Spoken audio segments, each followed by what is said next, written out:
दोस्तों, उड़ीसा के पुरी में स्थित भगवान जगन्नाथ मंदिर, जहां भगवान जगन्नाथ के साथ उनके भाई बलभद्र और बहन सुभद्रा की पूजा की जाती है।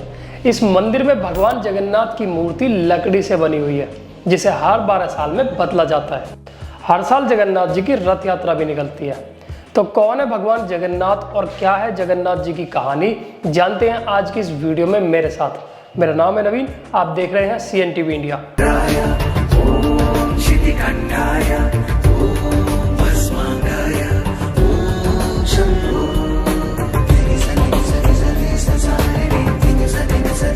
हिंदू धर्म के हिसाब से 4 धाम बद्रीनाथ, द्वारिका, रामेश्वरम और पुरी है।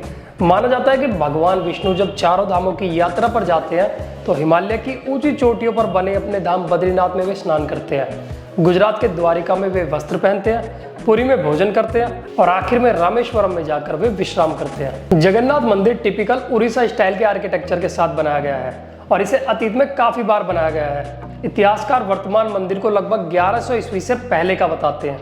यहाँ जगन्नाथ प्रमुख देवता है, उनके भाई बलराम और बहन सुभद्रा सहायक है। इन देवताओं के बारे में सबसे दिलचस्प बात यह है कि ये पारंपरिक पत्थर के बजाय लकड़ी से बने होते हैं। ये सदियों से अधूरे ही बनाए जाते हैं। इसके पीछे एक कहानी है कि समय समय पर फिर से तराशने के बावजूद उन्हें हमेशा अधूरा क्यों छोड़ दिया जाता है। कहानी यह है कि लगभग 1100 ईस्वी में उड़ीसा क्षेत्र पर इंद्रद्युम्न का शासन था, जो भगवान कृष्ण के एक महान भक्त थे। राजा की दिली इच्छा थी कि वह भगवान कृष्ण का एक मंदिर बनवाए और उसमें जो मूर्ति हो उसके जैसी मूर्ति दुनिया में दूसरी ना हो। एक दिन इंद्रद्युम्न के सपने में भगवान कृष्ण आते हैं और सपने में भगवान राजा को कहते हैं कि नीलांचल पर्वत की एक गुफा में उनकी एक मूर्ति है, उसे नीलमाधव कहते हैं। तुम एक मंदिर बनवाकर उसमें उस मूर्ति की स्थापना कर दो। अगले ही दिन राजा अपने करीबी ब्राह्मण विद्यापति को सैनिकों के साथ नीलांचल पर्वत भेज देते हैं। विद्यापति ने पहले सुन रखा था कि सबर कबीले के लोग नीलमाधव की पूजा करते हैं और उन्होंने अपने देवता की इस मूर्ति को नीलांचल पर्वत की किसी गुफा में छिपा रखा है। वे ये भी जानते थे कि सबर कबीले का मुखिया विश्व वसु नीलमाधव का परम भक्त है। उसी ने इस मूर्ति को गुफा में छिपाया है और वो आसानी से इस मूर्ति को राजा को नहीं देने वाला। बड़ी चतुराई से विद्यापति ने मुखिया विश्व वसु की बेटी से शादी कर ली और एक दिन अपनी पत्नी की सहायता से वे गुफा तक पहुंच जाते हैं और मूर्ति चुराकर राजा इंद्रद्युम्न को सौंप देते हैं। जब विश्ववसु को ये पता चलता है कि उसके आराध्य देव की मूर्ति चोरी हो चुकी है, तब वे बेहद दुखी होते हैं। वे जगह जगह उस मूर्ति को ढूंढते फिरते हैं। अपने परम भक्त को दुखी देख भगवान भी दुखी हो जाते हैं और मूर्ति के रूप में वापस गुफा में लौट आते हैं। लेकिन साथ ही राजा इंद्रद्युम्न से भी वादा करते हैं कि वे एक दिन उनके पास जरूर आएंगे, बशर्ते कि वे उनके लिए एक मंदिर बनवाएं। कुछ वर्षों में ही राजा ने भगवान जगन्नाथ का एक विशाल मंदिर बनवा दिया और भगवान से मंदिर में विराजमान होने की प्रार्थना की। एक रात भगवान के बारे में सोचते हुए राजा इंद्रद्युम्न सो गए। उनके सपने में भगवान कृष्ण अब तक के सबसे सुंदर रूप में प्रकट हुए। अब राजा उठे तो वे इस बात से बहुत प्रसन्न थे कि मूर्ति का रूप उनके सामने प्रकट हो गया था। भगवान सपने में आकर राजा को बोलते हैं कि वैतरणी नदी के तट पर पानी पर तैरती हुई लकड़ी का एक लट्ठा उन्हें मिलेगा। लकड़ी का वो लट्ठा ले आओ और उसी से मेरी मूर्ति बनवा दो। इस प्रकार अचानक सपना समाप्त हो जाता है और इंद्रद्युम्न पूरी तरह से जाग उठते हैं। अगले दिन एक दल वैतरणी नदी के तट पर लकड़ी के उस लट्ठे को खोजने के लिए निकल पड़ता है। जैसा भगवान ने बताया वैसा ही वहां मिला भी, लेकिन अब नगर के सभी कारीगरों की लाख कोशिशों के बाद भी लकड़ी को कोई तराश नहीं पा रहा था। राजा हैरान कि भाई अब भगवान का आदेश कैसे पूरा हो। इसी बीच राजा के दरबार में एक बूढ़ा व्यक्ति आया और दावा किया कि वो एक बढ़ई है और उसे जगन्नाथ जी की लकड़ी के एक लट्ठे को तराशने के लिए भेजा गया था, लेकिन उसकी कुछ शर्तें हैं। वो शर्तें क्या थी कि राजा को उसे काम पूरा करने के लिए 21 दिन का समय देना होगा और उस अवधि के भीतर किसी को भी उस कमरे में आने की अनुमति नहीं होगी जहां बढ़ई काम करेगा। अगर ये सब शर्तें मानी तो उसने वादा किया कि वो ठीक वैसी ही छवि तराशेगा जो जगन्नाथ जी ने सपने में दिखाई थी। राजा उसे काम करने के लिए कमरा देने के लिए तैयार हो गया और पूरे शहर को 21 दिनों के लिए बढ़ई से दूर रहने का आदेश दिया। राजा अधिकांश लोगों को बढ़ई के रास्ते से दूर रखने में सक्षम थे, फिर भी वे अपनी रानी की जिज्ञासा को विफल करने के लिए कुछ भी नहीं कर सके। हर दिन रानी कमरे के नजदीक जाकर मूर्ति पर क्या प्रगति हुई है यह जानने की कोशिश करती। 14 दिन बाद जब रानी गुंडीचा बंद कमरे के निकट पहुंची तो रानी को कोई भी आवाज नहीं सुनाई दी। रानी को यह आशंका हुई कि कारीगर एक बूढ़ा व्यक्ति है और इतने दिन से भूखा प्यासा काम में लगा हुआ है, कहीं वो मर तो नहीं गया। रानी ने यह बात राजा को बताई कि अंदर से कोई भी आवाज़ नहीं आ रही है। अब राजा को भी ऐसा लगने लगा। खूब इंतजार करने के बाद रानी गुंडीचा दरवाजा खोल देती है। क्योंकि वादा टूट चुका था, इसलिए अंदर वो बूढ़ा व्यक्ति नहीं मिला। वहाँ 3 अधूरी मूर्तियाँ मिली, जिसमें भगवान नीलमाधव और उनके भाई के छोटे छोटे हाथ बने थे, लेकिन पैर नहीं थे, जबकि सुभद्रा के हाथ पांव बनाए ही नहीं गए थे। आंखों और चेहरों को उकेरा गया था और मूर्ति पूर्ण रूप से सुंदर लग रही थी। यहाँ तक कि अधूरी मूर्ति भी चमकती हुई लग रही थी, जैसे कि जो हाथ इसे तराश रहे थे वे वास्तव में हाथों की एक दिव्य जोड़ी हो, ना कि किसी सामान्य व्यक्ति की। माना जाता है कि असल में वे देवों के आर्किटेक्ट कहे जाने वाले विश्वकर्मा थे, लेकिन कुछ लोगों का कहना है कि वे स्वयं भगवान श्री कृष्ण ही थे। राजा समझ गए कि वे बूढ़ा व्यक्ति अब दोबारा नहीं मिलेगा। भगवान की इच्छा मानकर राजा ने इन्हीं अधूरी मूर्तियों को स्थापित करवा दिया।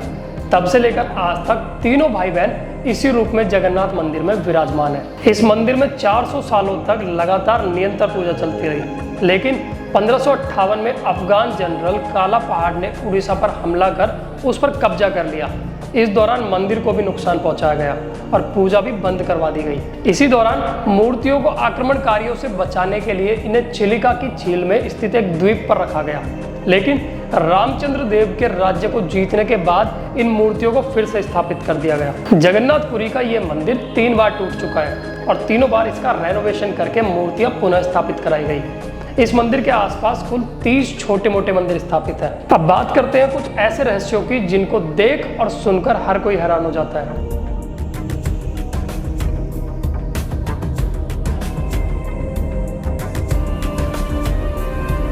दोस्तों, जगन्नाथपुरी मंदिर समुद्र किनारे पर है।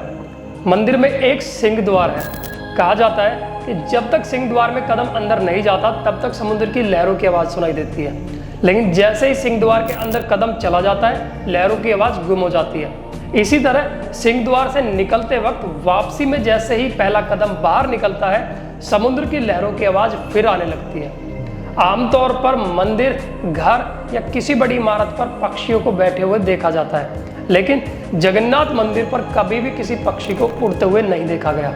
कोई पक्षी मंदिर परिसर में बैठे हुए भी नहीं दिखता। यही वजह है कि मंदिर के ऊपर से हवाई जहाज और हेलीकॉप्टर्स की भी उड़ने पर पाबंदी है। बात करते हैं मंदिर के झंडे की।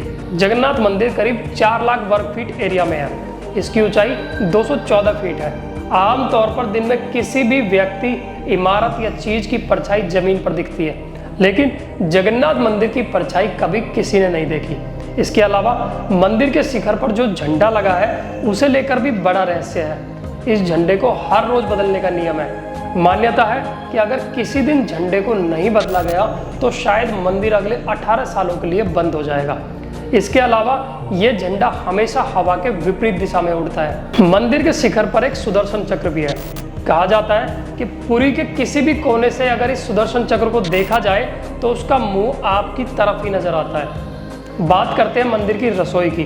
कहा जाता है कि जगन्नाथ मंदिर में दुनिया की सबसे बड़ी रसोई है। इस रसोई में 500 रसोइये और 300 उनके सहयोगी काम करते हैं। इस रसोई से जुड़ा एक रहस्य ये है कि यहाँ चाहे लाखों भक्त आ जाए, कभी प्रसाद कम नहीं पड़ता। लेकिन जैसे ही मंदिर का गेट बंद होने वाला होता है, प्रसाद अपने आप खत्म होने लगता है, यानी यहाँ प्रसाद कभी व्यर्थ भी नहीं जाता।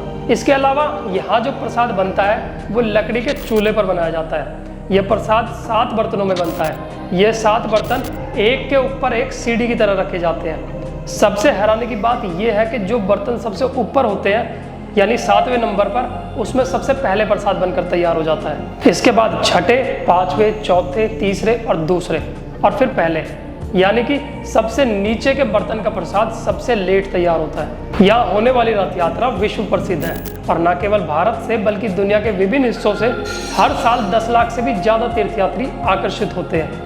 रथ यात्रा या रथ महोत्सव एकमात्र ऐसा दिन होता है जब भक्तों को मंदिर में जाने की अनुमति नहीं होती, बल्कि उनके देवताओं को मंदिर से बाहर ही देखने का मौका मिल जाता है। ये पर्व समानता और एकता का प्रतीक है। 3 देवताओं, भगवान जगन्नाथ, उनके भाई बलभद्र और उनकी बहन सुभद्रा की मंदिर के भीतर ही पूजा की जाती है। इस त्योहार पर तीनों देवताओं को पुरी की सड़कों पर ले जाया जाता है ताकि सभी को उन्हें देखने का सौभाग्य प्राप्त हो सके। तो दोस्तों, ये थी जगन्नाथ जी की पूरी कहानी और क्या क्या है वहाँ से जुड़े हुए रहस्य। अगर आपको ये वीडियो अच्छी लगी हो तो लाइक, शेयर और हमारे चैनल को सब्सक्राइब करना मत भूलिएगा। और अगर आपको इस वीडियो में कुछ कमी लगी हो तो कमेंट सेक्शन में आकर जरूर बताइएगा। नमस्कार।